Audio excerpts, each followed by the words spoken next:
Hello guys, അസ്സാം വലൈക്കും. എന്തൊക്കെയുണ്ട് എല്ലാവരും വിശേഷം? സുഖമാണെന്ന് വിചാരിക്കണം കേട്ടോ. അപ്പോൾ നമുക്ക് ഇന്നത്തെ കുറച്ച് വിശേഷങ്ങളൊക്കെ ഒന്ന് കണ്ടു വന്നാലോ. അപ്പോൾ നമ്മൾ ഇന്ന് രാവിലെ തന്നെ വന്നിട്ടുള്ളത് നമ്മുടെ ഡിസ്പെൻസറിലോട്ടാണ് കേട്ടോ. നമ്മുടെ അടുത്ത് തന്നെയാണ് ഡിസ്പെൻസറി. അപ്പോൾ ഒറ്റയ്ക്കല്ല എല്ലാ ബേബിനെയും കൂടിയിട്ടാണ് വന്നിട്ടുള്ളത്. ഇവളെ ഞാൻ ഡിസ്പെൻസറി പോയി വന്നിട്ട് വേണം ഇവിടെ നഴ്സറിയിൽ കൊണ്ടാക്കാൻ കേട്ടോ. അപ്പോൾ എന്നെ കാണിക്കാൻ വേണ്ടിയിട്ടോ വന്നിട്ടില്ല. എനിക്ക് കുറേ കാലത്തിന് ശേഷം അവൻ്റെ പനി, ജലദോഷം, ചുമ അങ്ങനത്തെ സംഭവം എനിക്ക് കുറേ കാലങ്ങളായിട്ടോ വന്നിട്ട്.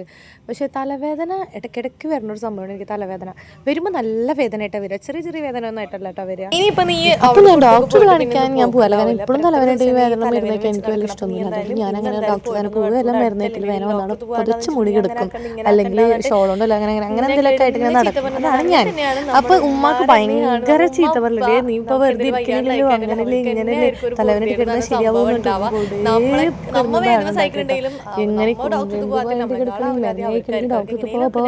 അതങ്ങനെയാണ്. എനിക്ക് തലവേദനയാണെന്നുണ്ടെങ്കിൽ വയ്യാണ്ടായിട്ടായിരിക്കും അവിടെ ഉമ്മ കിടക്കുന്നുണ്ടാവാട്ടോ. പക്ഷേ എന്നിട്ട് കാണാൻ ഞാൻ അവിടെ കൊടുത്ത് എനിക്ക് ചായ ഉണ്ടാക്കി കൊടുന്നു തരും. അങ്ങനെയാണ് എല്ലാ ഉമ്മാരും അല്ലേ. എനിക്കിതുപോലെ തലവേദന വരുമ്പോൾ എൻ്റെ ഉപ്പ എനിക്ക് എന്തോ ഒരു തരം ചായ ഉണ്ടാക്കി തരും. അത് കുടിക്കുമ്പോൾ എനിക്ക് കുറച്ച് ഭേദമാവും, ബെറ്റർ ആവും. ഞാനൊന്ന് തലപൊക്കി എണീക്കും ഞാൻ.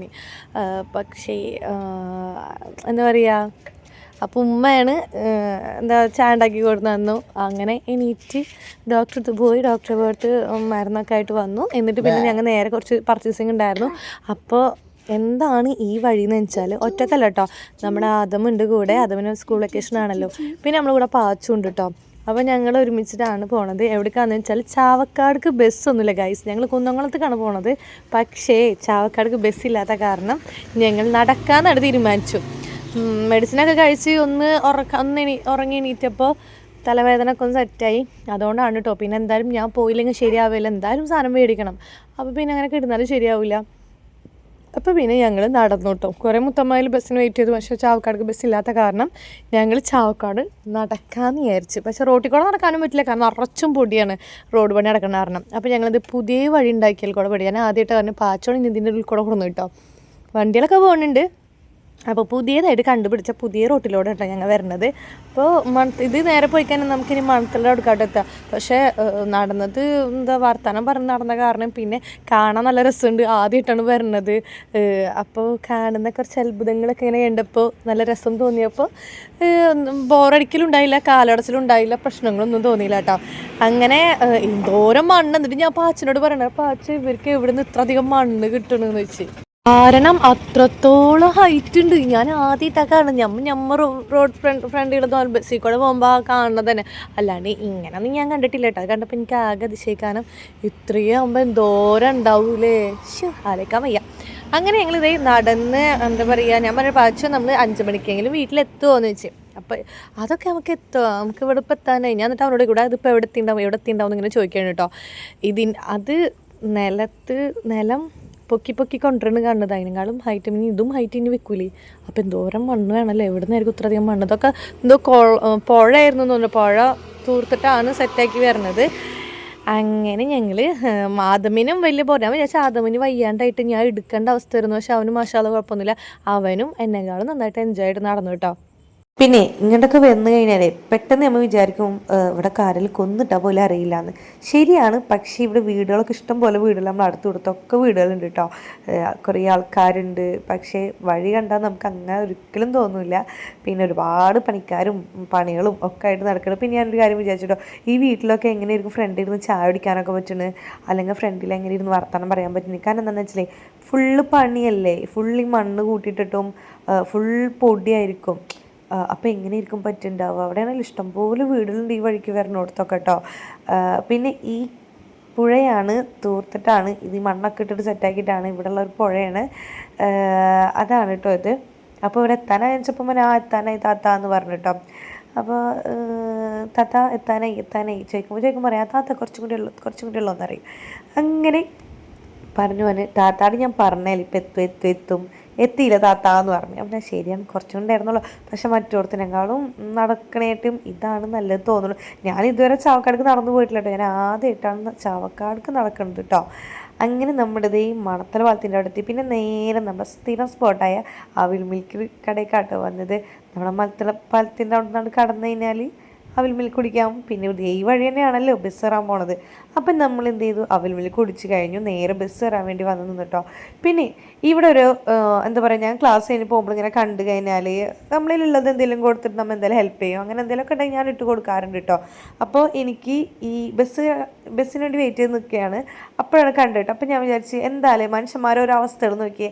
കാരണം വയ്യാത്ത മനുഷ്യർക്ക് വേണ്ടിയിട്ട്, ഒരു വയ്യാത്തൊരു ഇക്കാക്ക് വേണ്ടിയിട്ട് വേറൊരു വയ്യാത്തൊരു ഇക്കാണ് ഹെൽപ്പായിട്ട് പാട്ട് പാടിയിട്ട് അവിടെ ഇരിക്കുന്നുണ്ട്. ആൾക്കും തീരെ വയ്യ, കാരണം കയ്യും എന്തോ എന്നൊക്കെ നടക്കാനൊന്നും പറ്റാത്തൊരിക്കയാണ്. ആ ഇക്ക വേറെ ഏതോ ഒരു വയ്യാത്തൊരു ഉപ്പാക്ക് വേണ്ടിയിട്ടാണ് ഇരിക്കണത് കേട്ടോ. ഒന്നുമില്ല, എന്താ അല്ലേ, വയ്യാത്തൊരു മനുഷ്യർക്ക് വേണ്ടി മറ്റൊരു വയ്യാത്ത ഒരു വ്യക്തി വന്ന് പാട്ട് പാടിയിട്ട് ആൾക്ക് വേണ്ടിയിട്ട്, അതൊക്കെ ഒരു തന്നെ കേട്ടോ. അങ്ങനെയൊക്കെ കണ്ടുകഴിഞ്ഞാൽ നമ്മളുള്ളത് എന്തെങ്കിലുമൊക്കെ കൊടുക്കാം കേട്ടോ. കുറേ പേര് നോക്കിയിട്ട് മൈൻഡ് ചെയ്യാണ്ട് പോലും പോകണം എത്ര പേരുണ്ടെന്ന് അറിയോ. അതുപോലെ തന്നെ ബസ്സിലിരിക്കണവർ, കുഞ്ഞേ കുട്ടികളൊക്കെ ബസ്സിലിങ്ങനെ ഇരിക്കുന്നത് കാണാം. പക്ഷേ ഒന്ന് എണീറ്റ് കൊടുക്കുക ഒന്നും ചെയ്യില്ല. സ്കൂൾ കുട്ടികളൊക്കെ കോളേജ് പഠിക്കണതായാലും തീരെ എണീറ്റ് കൊടുക്കില്ല. ഞാൻ വിചാരിക്കട്ടെ എന്തായിരിക്കും ഒരു ഇങ്ങനെയെന്ന്. പക്ഷേ ഞാൻ എണീറ്റ് കൊടുക്കാറുണ്ട് കേട്ടോ. ഞാൻ വെറുതെ പറയുന്നതല്ല, അതൊക്കെ നല്ലതാ. ഞാൻ ചെയ്യാം, ഇപ്പം ഇത്ര വലിയ ആളായിട്ട് പറയണതൊന്നല്ല. ഞാനേ എൻ്റെ എല്ലാവരും ആദ്യമായിട്ട് ബസ്സിലൊക്കെ പോകുമ്പോൾ എനിക്ക് ഒരുപാട് തവണ ഒരു ഇതുണ്ടായിട്ടുള്ള കാരണം പറഞ്ഞ കേട്ടോ. ഈ കുട്ടികളായിട്ട് വരണവരും അതുപോലെ പ്രായമായിട്ടുള്ളവരൊക്കെ കാണുമ്പോൾ നമ്മൾ ഒന്ന് എണീറ്റ് നമുക്കൊന്ന് പറ്റുന്നുണ്ടെങ്കിൽ എണീറ്റ് നിന്നോടത്താൽ വലിയ കാര്യമായിരിക്കും. കാരണം ഞാൻ എൻ്റെ എല്ലാനായിട്ടൊക്കെ കുറേ പ്രാവശ്യം 2-3 പ്രാവശ്യമൊക്കെ ഞാൻ എൻ്റെ മോളെ നിന്നിട്ടുണ്ട് തിരക്കിൻ്റെ ഇടയിൽ. കാരണം ഒരാൾ പോലും എണീറ്റ് തന്നില്ല കേട്ടോ. അപ്പോൾ ആ ഒരു ബുദ്ധിമുട്ട് എനിക്കറിയാം, അതുകൊണ്ട് ഞാൻ പറഞ്ഞാണ് കേട്ടോ. എന്നിട്ട് നമ്മളിതേ കുന്നംകുളം സാധനങ്ങൾ അടിക്കാൻ വേണ്ടി വന്നതാണ്. അപ്പോൾ അവിടെ സാധനങ്ങൾ അടിക്കാൻ വേണ്ടിയിട്ട് ഓരോ ഷോപ്പിൽ കയറി ഇറങ്ങിയിട്ട് നമ്മൾ ഓരോ സാധനങ്ങളായിട്ട് മേടിച്ചു. പിന്നെ ഈ ഒരു സംഭവം നമുക്ക് അത്യാവശ്യമാണ്, നമ്മൾ വലുതാണ്, നമുക്കൊരു ചെറുതും കൂടി ആവശ്യമുണ്ടായിരുന്നു. കാരണം എല്ലാവരും മധുരമില്ലാത്ത ചായ വെച്ചിട്ട് ഒരുപാട് പേര് വരുന്നുണ്ട് കേട്ടോ. അപ്പോൾ എന്തായാലും മധുരമില്ലാത്ത ചായക്ക് എന്തായാലും ഒരെണ്ണം മേടിക്കണം എന്ന് വിചാരിച്ചിരുന്നതാണ്. അപ്പോൾ മറ്റേത് പറഞ്ഞത് ഭയങ്കര വലുതാണ്, അതിൽ നമ്മൾ നോർമൽ ചായയും അതുപോലെ ഫ്ലാസ്കിലും നമ്മൾ കൊണ്ടുപോകാറുണ്ട്. അപ്പോൾ ഈ ചെറുത് എന്തായാലും മേടിക്കണമെന്നുണ്ടായിരുന്നു, അപ്പോൾ അതും മേടിച്ചു. അങ്ങനെ ഞങ്ങളിതേ കുറേ സാധനങ്ങൾ മേടിക്കാണ്ടായിരുന്നു. അങ്ങനെ കുറച്ച് സാധനങ്ങളൊക്കെ ആയിട്ട് ഓരോന്നൊക്കെ മേടിച്ചു. ഇനി നമ്മൾ ബസ് കയറാൻ വേണ്ടിയിട്ട് നമ്മൾ തിരിച്ച് നടക്കുകയാണ് കേട്ടോ. അങ്ങനെ നമ്മൾ ചാവക്കാട് എത്തി. ഒരു ചായ കുടിക്കാൻ വേണ്ടി ഭയങ്കര എന്തോ തലവേദന, കുറേ ദിവസമായാലും തലവേദന തുടങ്ങിയിട്ട്. അപ്പോൾ തല ഭയങ്കര എന്തോ പോലെ. അപ്പോൾ ഞാൻ ഇനി പറ്റും, എനിക്ക് ഒരു അടി നടക്കാൻ പറ്റില്ല, ചായ വേണമെന്ന് പറഞ്ഞിട്ടോ. അങ്ങനെ ചായയും കുടിച്ച് പെയിൻറ്റ് മേടിക്കാനുണ്ടായിരുന്നു. നമ്മൾ പെയിൻറ്റ് അവിടെ അടിച്ച് പതിനപ്പോൾ ഇനി ഒരു പെയിൻറ്റ് കൂടി അടിക്കാനുണ്ടായിരുന്നു. അപ്പോൾ പെയിൻറ്റും മേടിച്ച് നേരെ ചാവക്കാടേക്ക് വന്ന് ബസ് കയറാൻ വേണ്ടി നിൽക്കണം. ബസ് കയറാൻ കുറേ നേരം നിൽക്കണം, ഒരൊറ്റ ബസ് കാണില്ല ഗൈസ്. അപ്പോൾ നല്ല ഞങ്ങൾ എന്ത് ചെയ്തു, ഓട്ടോറിക്ഷയ്ക്ക് പോകണോ വേണ്ടിയെന്ന് കുറേ ആലോചിച്ചിരുന്നു കേട്ടോ. പക്ഷേ ഒരു രക്ഷയില്ല, ബസ് കാണുന്നില്ല. വന്നതിലാണെങ്കിൽ ഒട്ടുക്കത്തെ തിരക്ക്, ഒരു ഇഞ്ച് സ്ഥലം പോലും ഇല്ല. അപ്പോൾ പിന്നെ ഞങ്ങൾ എന്ത് വിചാരിച്ചു, ഓട്ടോക്ക് പോകാമെന്ന് വിചാരിച്ചിട്ട് ഞങ്ങൾ നേരെ ഓട്ടോക്കാരാണെങ്കിൽ ഉള്ളിക്കൂടൊക്കെ പോവുള്ളൂ, കാരണം ഭയങ്കര ബ്ലോക്കാണെന്ന് പറഞ്ഞിട്ട് ആൾ സമ്മതിക്കണില്ല കേട്ടോ. അപ്പോൾ ഞങ്ങൾ നേരെ എന്താ പറയുക, ഓട്ടോ വിളിച്ചിട്ടാണ് വീട്ടിൽ പോകാമെന്ന് വിചാരിച്ചത്. അത്യാവശ്യം ടൈം ഞങ്ങൾ വെയിറ്റ് ചെയ്ത് നിന്നു കേട്ടോ. ഫസ്റ്റ് ബസ് വന്നത് ഭയങ്കര തിരക്ക്, തന്നെ ഭയങ്കര തിരക്ക്, ഒരു ഇഞ്ച് പോലും സ്ഥലം ഉണ്ടായിരുന്നില്ല. അങ്ങനെ നമ്മളിത് ഓട്ടോ വിളിച്ചിട്ട് നേരെ വീട്ടിൽ പോയി. ഉമ്മാടെ കോൾ ഇട്ട് എവിടെയെന്ന് ചോദിച്ചിട്ട്, അങ്ങനെ എവിടെ എത്തിയില്ലല്ലോ എന്ന് വെച്ചിട്ട്. പക്ഷേ ഫോൺ സ്വിച്ച് ഓഫായി. അങ്ങനെ കോൾ വന്നപ്പോൾ സ്വിച്ച് ഓഫായി. പിന്നെ നമുക്ക് വീഡിയോ എടുക്കാനൊന്നും പറ്റില്ല. അങ്ങനെ പിന്നെ നമ്മൾ നേരെ കടയിലോട്ടാണ് വന്നത്. പിന്നെ നമ്മളെ എല്ലാനെയും ഉമ്മേനെയും ആദമിനെയും എല്ലാനെയും കൂടിയിട്ട് നമ്മളെ യാസീനും കുഞ്ഞും കൂടിയിട്ട് അവർ പോവുകയാണ് കേട്ടോ. നമ്മളെ കടയൊക്കെയാണ് വന്നിട്ടുണ്ടായിരുന്നത്. എന്നിട്ട് നമ്മുടെ എന്താ പറയുക, കുറച്ച് പണി ഉണ്ടായിരുന്നു. കട തുറന്നിട്ടുണ്ടായിരുന്നില്ല, കടയിൽ കുറച്ച് പണി ഉണ്ടായിരുന്നു. കുറച്ച് പെയിൻ്റ് അടിക്കാനും കുറച്ച് പണികളൊക്കെ ഉണ്ടായിരുന്നു. അപ്പോൾ അതൊക്കെ കഴിഞ്ഞു. എന്നിട്ട് പിന്നെ ഞങ്ങൾ ഷവർമ ഓർഡർ ചെയ്തിട്ടുണ്ടായിരുന്നു, നമ്മൾ പ്ലേറ്റ് ഷവർമ ഓർഡർ ചെയ്തിട്ടുണ്ടായിരുന്നു. അങ്ങനെ നല്ല അടിപൊളി പ്ലേറ്റ് ഷവർമ എത്തി ഗൈസ്. 9:30 ആയിട്ടുണ്ടായിരുന്നു കേട്ടോ. അപ്പോൾ നമ്മൾ 3 പ്ലേറ്റ് ഷവർമയാണ് മേടിച്ചിട്ടുണ്ടായിരുന്നത്. ഞാൻ കുഞ്ഞു പോലെ യാസീന്, ഞാൻ പാച്ചു, ഞങ്ങൾ 4 പേരുണ്ടായിരുന്നു. പിന്നെ പിന്നെ വീട്ടിലേക്കും കൂടിയിട്ടൊന്ന് മേടിച്ചിട്ടുണ്ടായിരുന്നു. അങ്ങനെ ഞങ്ങളെല്ലാവരും കൂടിയിട്ട് പ്ലേറ്റ് ഷവർമ കഴിക്കാൻ വേണ്ടിയിട്ട് ഒരു പാത്രം എടുത്തിട്ട് അതിലോട്ട് രണ്ടും കൂടി കൊട്ടി നമ്മൾ സെറ്റാക്കിയിട്ട് 4 പേരും കൂടി കഴിക്കാമെന്ന് പറഞ്ഞിട്ടാണ് കേട്ടോ. ആദമിനെയും എല്ലാവരും കൊണ്ടാക്കിയത് വേറെ ഒന്നുമല്ല, നല്ല ലേറ്റായി തുടങ്ങി. എല്ലാ ബേബിക്ക് നല്ല ഉറക്കം വന്നു തുടങ്ങിയിട്ടുണ്ടായിരുന്നു. അപ്പോൾ പിന്നെ എല്ലാം പോകണുണ്ടപ്പോൾ ഞാൻ എന്ത് ചെയ്ത് ആദമിനെയും കൂടി പറഞ്ഞയച്ചിട്ടോ. അപ്പോൾ വീട്ടിലേക്ക് നിനക്കുള്ള ഷവർമ വീട്ടിലേക്ക് എന്തായാലും വെച്ച് എത്തിക്കാമെന്ന് പറഞ്ഞിട്ടാണ്. അപ്പോൾ വീട്ടിലേക്ക് ഉള്ളത് വേറെ പാർസലായിട്ട് മേടിച്ചിട്ടുണ്ടായിരുന്നു. അപ്പം നമ്മൾ എന്താ പറയുക, ഇന്ന് അപ്പോൾ ഓരോരുത്തർക്കുള്ളത് അവരോരോരുത്തർ എന്താ പറയുക, നമ്മൾ യാസിന് അവിടെ ലേറ്റ് സെറ്റാക്കുന്നുണ്ട് കേട്ടോ. ഇവരാണ് നമ്മുടെ യാസീൻ മോനെ, അവനവിടെ സെറ്റാക്കുന്നുണ്ട്, ലൈറ്റിൻ്റെ കാര്യങ്ങൾ അവിടെ ശരിയാക്കുന്നുണ്ടായിരുന്നു. പിന്നെ ഒരുപാട് പേര് ചോദിക്കുന്ന ഒരു കാര്യം കേട്ടോ, ഇതൊക്കെ ആരാണ്, നിൻ്റെ കൂടെ കുറേ കുട്ടികളുണ്ടല്ലോ ഇതൊക്കെ. പക്ഷേ ഇതെല്ലാം നമ്മൾ ഇക്കാരെ മക്കളാണ്, നമ്മൾ അടുത്തടുത്ത ചേട്ടൻ്റെയും നമ്മളെ ഇക്കാടൊക്കെ മക്കളാണ്. പക്ഷേ എനിക്ക് എൻ്റെ മക്കളെ പോലെ തന്നെയാണ്, എനിക്ക് എൻ്റെ ആദമിനെ പോലെ തന്നെയാണ് എനിക്ക് ഇവരെല്ലാവരും.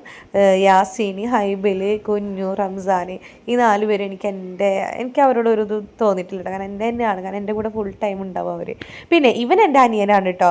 ഇവനായിട്ട് ഞാൻ കുന്നംകുളം പോയപ്പോഴേ അവിടുത്തെ ഒരു ഷോപ്പിൽ ഒരാൾ എന്നോട് ഇവൻ എൻ്റെ മോനാണോന്ന് ചോദിച്ചു. എന്നോട് ഇതുവരെ എൻ്റെ ആദമിന് എല്ലാനായിട്ട് പോണ കണ്ടാൽ തന്നെ എൻ്റെ എന്താ പറയുക കസിൻ്റെ കുട്ടികളാണോ താത്താടെ മക്കളാണോ എന്നൊക്കെയാണ് ചോദിക്കാറ്. എന്നെ കല്യാണം കഴിഞ്ഞ് എൻ്റെ ക്ലാസ്സിൽ ഞാൻ ഫാഷൻ ഡിസൈനിങ് പഠിക്കാൻ പോകുന്നുണ്ട്, അതുപോലെ തന്നെ ഞാൻ നിർത്തിയ പഠിപ്പ് കംപ്ലീറ്റ് ആക്കാൻ വേണ്ടി വേറെ ക്ലാസ്സിന് പോകുന്നുണ്ട്. അവിടെ നിന്ന് പോയപ്പോൾ കല്യാണം കഴിഞ്ഞെന്ന് പറഞ്ഞപ്പോൾ തന്നെ വിശ്വസിച്ചിട്ടുണ്ടായിരുന്നില്ല. എന്നിട്ട് മക്കളത് പറഞ്ഞാൽ തീരെ വിശ്വസിക്കാറില്ല. അങ്ങനത്തെ എന്നോട് ഇന്ന് വരെ എന്നോട് ഒരാളും ചോദിച്ചിട്ടില്ല കേട്ടോ. ഇങ്ങനെ ആദ്യമായിട്ട് ലൈഫിൽ ആദ്യമായിട്ടാണ് ഇത്രയും വലിയ ഇവനെ കണ്ടിട്ട് എൻ്റെ മോനാണെന്ന് ചോദിച്ചത്. അപ്പോൾ എനിക്ക് ഭയങ്കര ദേഷ്യം വിഷമൊക്കെ വന്ന്. അപ്പോൾ ഞാൻ എന്ത് ചെയ്തു, അവിടെ നിന്ന് സാധനം മേടിക്കാൻ ഞാൻ അവിടെ നിന്ന് ഇറങ്ങിയാണ് പോകുന്നത്. എനിക്ക് വേണ്ടാന്നിട്ട് ഞാൻ അവിടെ നിന്ന് ഇറങ്ങിപ്പോകുന്നു. ഞാൻ പറഞ്ഞു ഞാൻ അവിടെ പോവുകയല്ലോ മേടിക്കല, അങ്ങനെ വണ്ടി ഞാൻ പോകുന്നു കേട്ടോ. കാരണം ഇവനെ കണ്ടിട്ട് എൻ്റെ മോനാന്ന് ചോദിക്കുമ്പോൾ ഞാൻ എന്താ വേണ്ടത്, അതും ആദ്യമായിട്ട് ഒരാളിനോട് ചോദിക്കുന്നതാണ് അങ്ങനെ. അപ്പോൾ അങ്ങനെയൊക്കെ ആയിരുന്നു കേട്ടോ അപ്പോൾ ഇന്നത്തെ ദിവസം. അപ്പോൾ ഞങ്ങൾ പണികളൊക്കെ കഴിഞ്ഞു, അങ്ങനെ ഞങ്ങൾ ഷവർമ കഴിച്ച് ടാറ്റ ബബായ് പറഞ്ഞ് പോകാൻ നിൽക്കണം. അപ്പോൾ മറ്റൊരു വീട്ടിൽ കാണാൻ ബബായ്.